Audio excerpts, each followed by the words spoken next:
Selamat pagi anak-anakku semuanya. Selamat berjumpa kembali di dalam pembelajaran daring bahasa Indonesia. Sebelum memulai pembelajaran, marilah kita berdoa menurut kepercayaan kita masing-masing. Kita berdoa.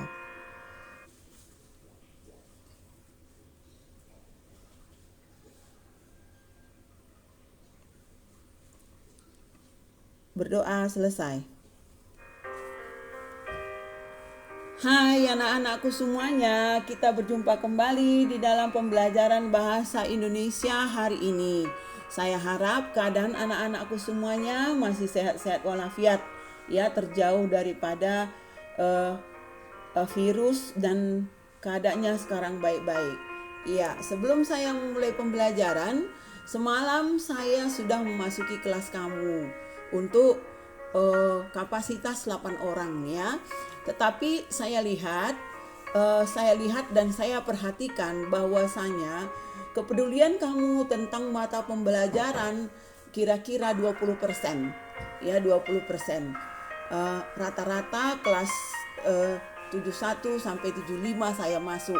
Jadi untuk itu saya himbau anak-anakku semuanya, khusus dalam pembelajaran bahasa Indonesia, ya, kamu berubah diri dan benar-benar fokus untuk pembelajaran bahasa Indonesia ini, ya. Terlebih-lebih sewaktu saya memberikan pembelajaran daring. Saya tahu di sini bahwa pembelajaran yang saya buka, kamu buka atau kamu perhatikan, saya tahu ya berapa yang membuka, berapa yang perhatikan, ya, dan outputnya nanti hasilnya, nilainya, tugas-tugas kamu yang saya beri dan saya periksa. Oke, itu sebagai penghantar saja kepada kamu. Baik, coba kita lanjutkan pembelajaran kita hari ini, yaitu kompetensi dasar 36 menelaah struktur dan bahasa teks prosedur. Nah, kompetensi dasar 36 menelaah struktur ini merupakan lanjutan dari pembelajaran kita minggu yang lalu, ya. Minggu yang lalu, yaitu melalui teks prosedur. Setelah kita mempelajari identifikasi, makanya sekarang kita menelaah struktur. Nah, menelaah struktur itu adalah susunan, ya.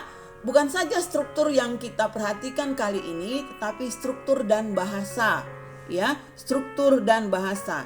Struktur itu adalah susunan. Jadi 2 poin yang akan kita pelajari kali ini, struktur dan bahasa teks prosedur, ya. Baik, kita lanjut. Yang pertama sekali yaitu struktur teks prosedur, ya. Struktur teks prosedur, kamu buka buku kamu halaman 99, ya, halaman 99. Adapun struktur teks prosedur itu ada 4, yaitu tujuan,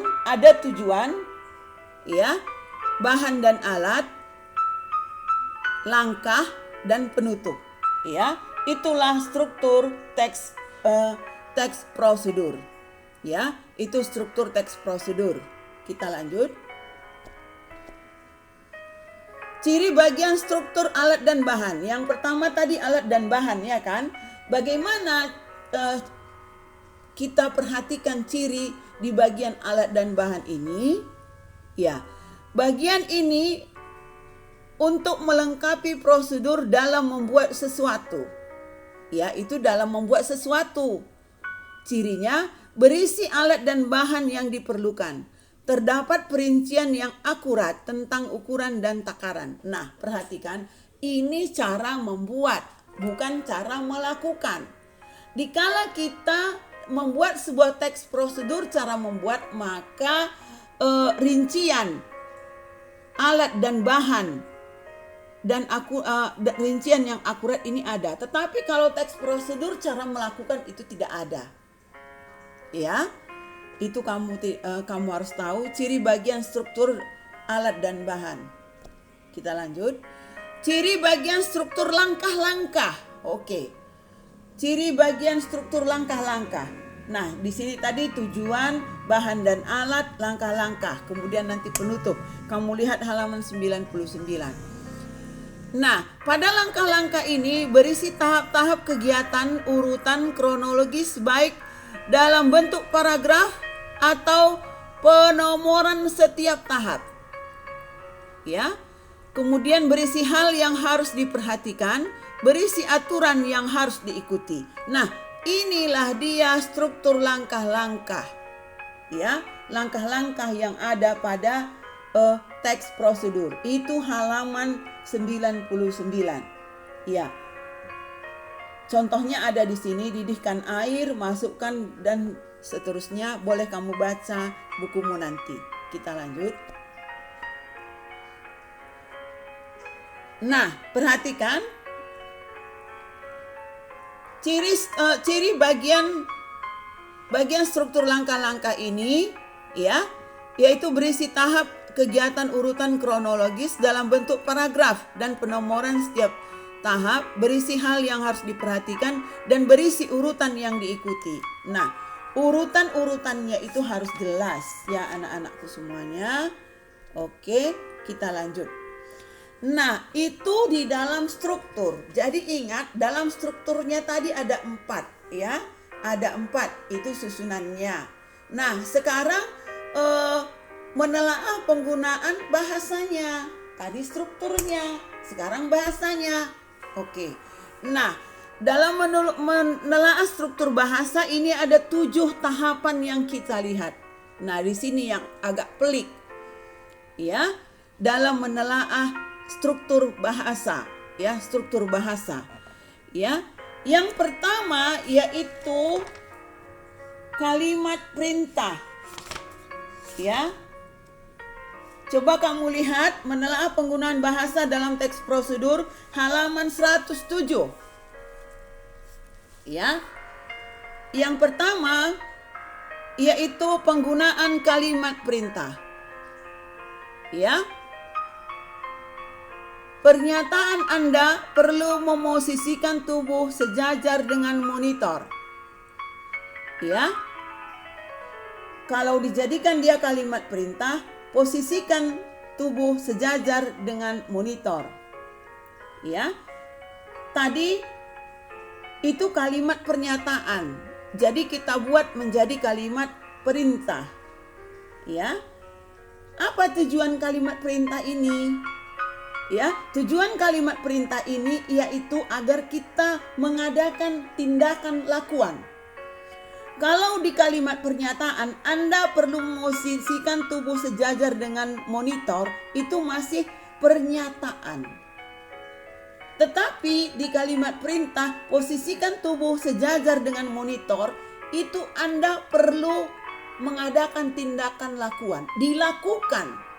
Nah, jadi di dalam kehidupan sehari-hari, datangnya kalimat perintah itu kepada kita sering kita abaikan. Contohnya anak-anakku semuanya di dalam sekolah, di lingkungan sekolah.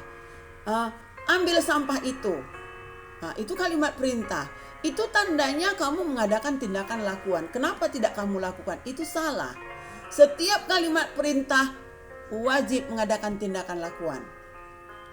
Ya. Itu dia ciri kalimat perintah. Nah, sekarang yang kedua, kalimat pasif. Buka buku kamu halaman 107 ya. Kalimat pasif dapat diberikan dalam bentuk pasif jika kita ingin berbicara tentang proses. Ya, yaitu bagaimana sesuatu dibuat atau dilaksanakan.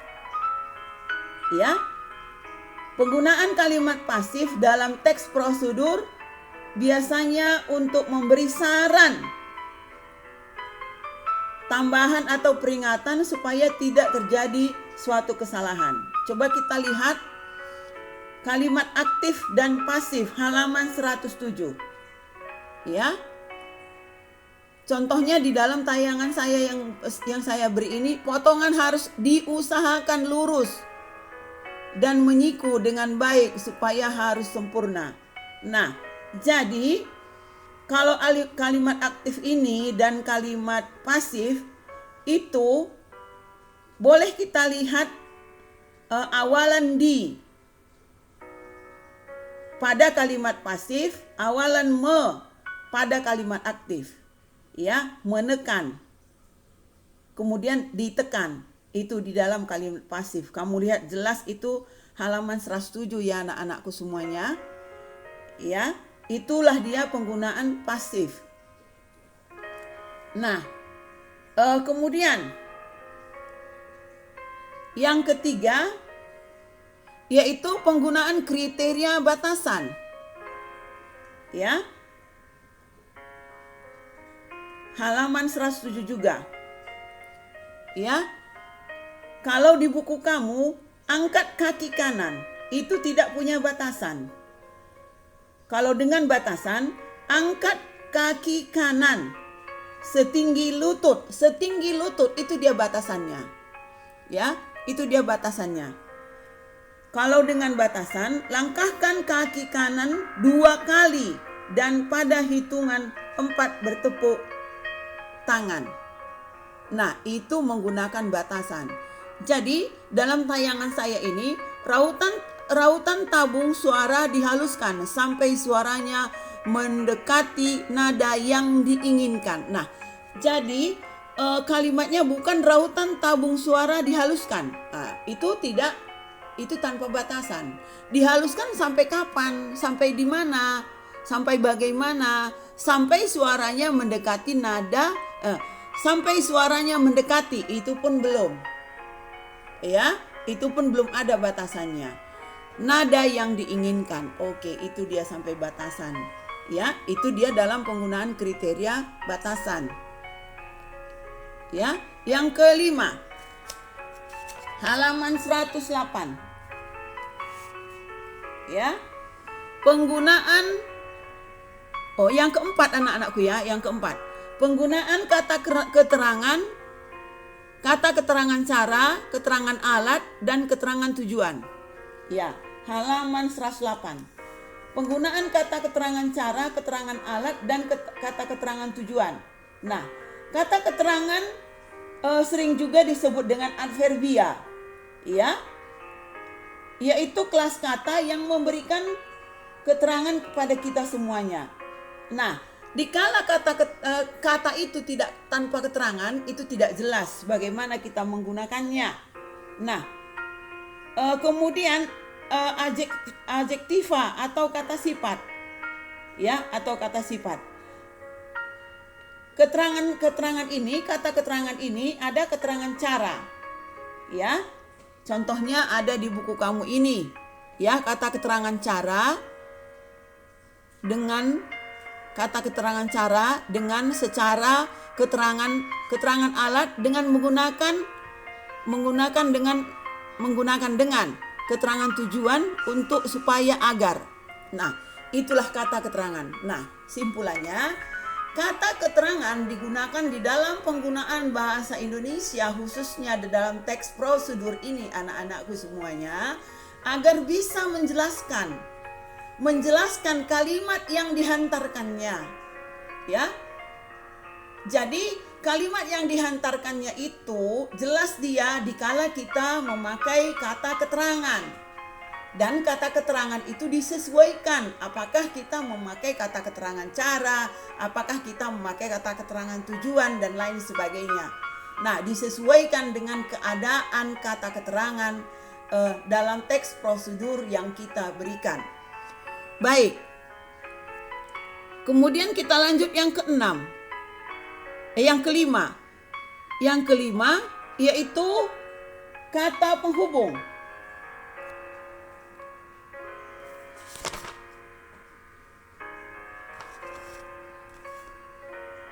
Ya, kata penghubung, kata pelesapan, kata acuan. Kata penghubung, kata pelesapan, dan kata acuan. Oh ya, ini terbalik di dalam buku kamu ya anak-anakku ya. Duluan dibuat kalimat saran. Oke, halaman 111 rupanya. Kalau bagian yang kelima ini di dalam buku kamu halaman 11. Kata penghubung, kata pelesapan, dan kata acuan. Ya. Kata penghubung Kemudian berikutnya sekarang setelah itu, pelesapan penghilangan bagian tertentu yang sudah dibuat sebelumnya. Oke, ya saya jelaskan di sini anak-anakku semuanya ya, sesuai dengan yang ada di dalam buku kamu tadi. Kata penghubung digunakan di dalam kalimat agar dapat kita menghubungkan kalimat yang satu dengan kalimat yang lain, kemudian menimbulkan pengertian baru dan pengertian yang jelas bagi pembaca. Nah, kalau pelesapan ya, itu pelesapan itu kita gunakan dikala kita di dalam bahasa untuk memperjelas kalimat. Kadang-kadang kita menghilangkan sebagian, itu pelesapan. Menghilangkan sebagian dari kalimat yang ada. Dan akhirnya nanti kalimat itu menjadi baik. Misalnya angkat kaki setinggi 2 cm di atas lutut. Tidak perlu bertele-tele kali, sehingga kita perlu pelesapan agar jangan bertele-tele. Karena kalau kita menggunakan kalimat yang bertele-tele ini bisa juga membingungkan seseorang. Jadi kita lesap dia, kita hilangkan, begitu maksudnya. Kita hilangkan, ya, angkat kaki setinggi ini, setinggi 5 cm. Nah, begitu saja dia. Nah, itu namanya pelesapan. Pelesapannya itu penghilangan sebagian dari kalimat untuk memperjelas kalimat tersebut. Itu dia. Ya, baik. Kemudian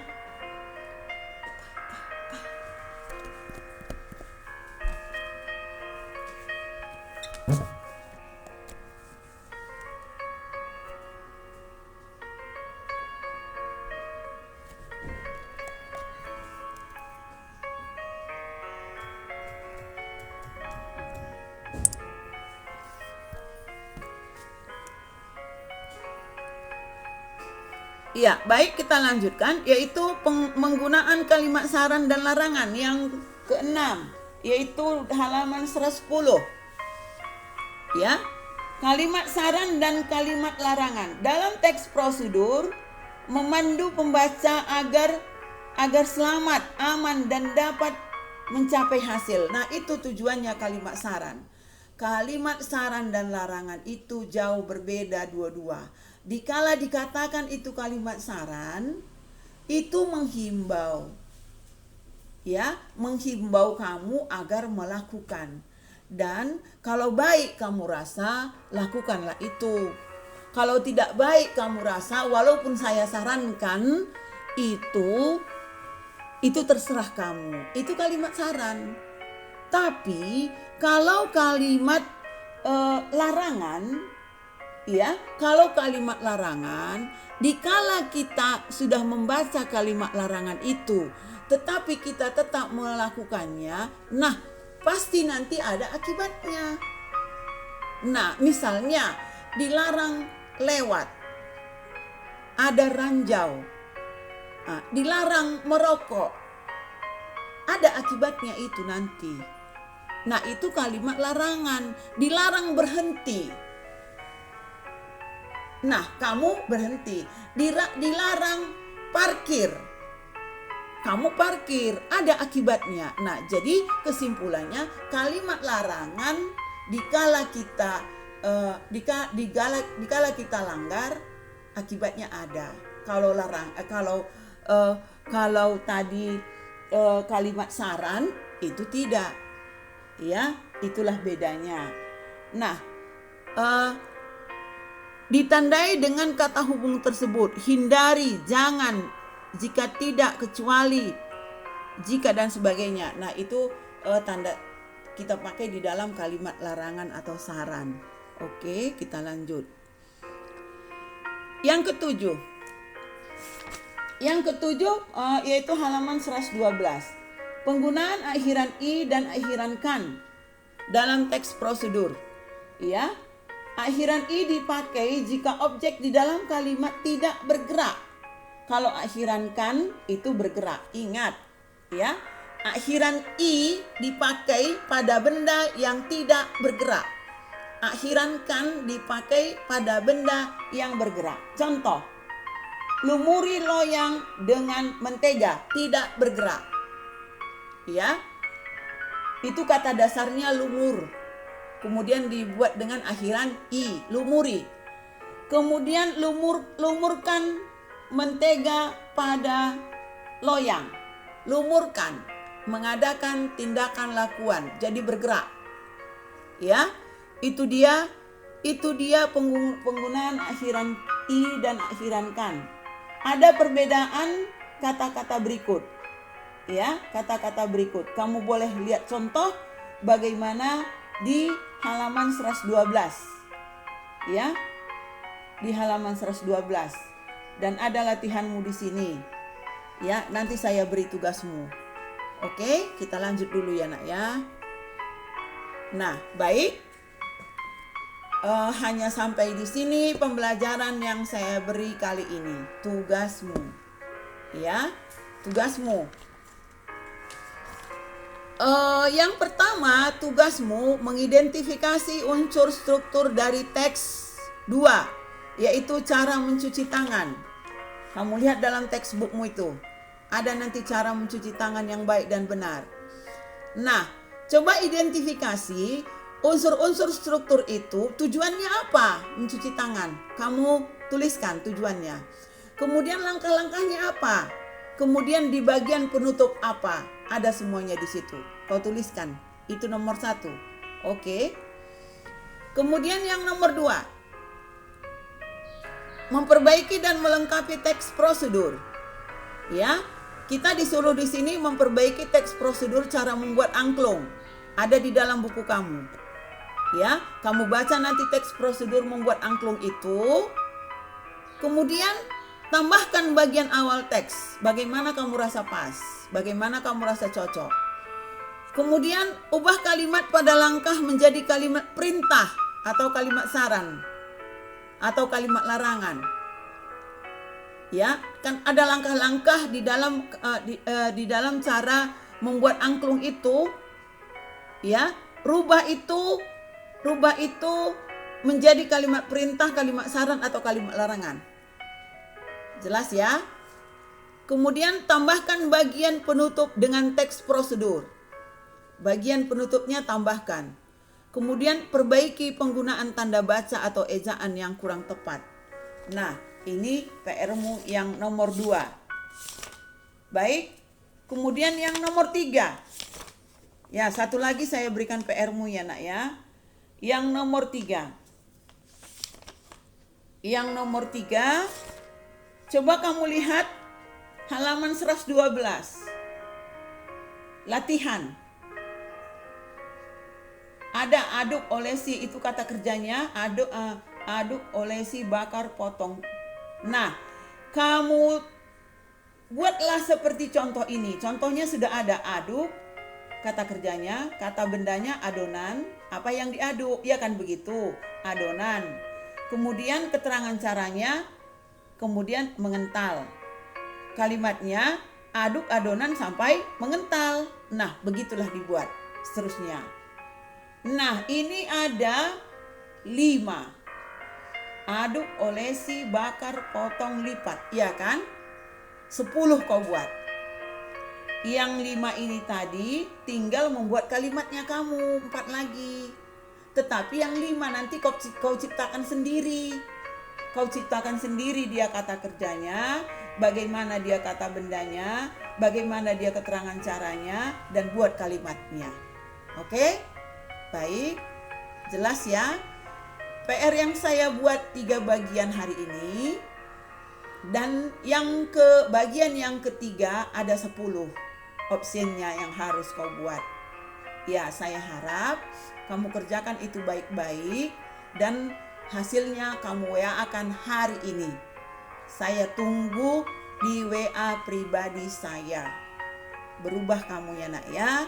Ya, terima kasih. Sampai di sini pembelajaran yang saya berikan pada hari ini.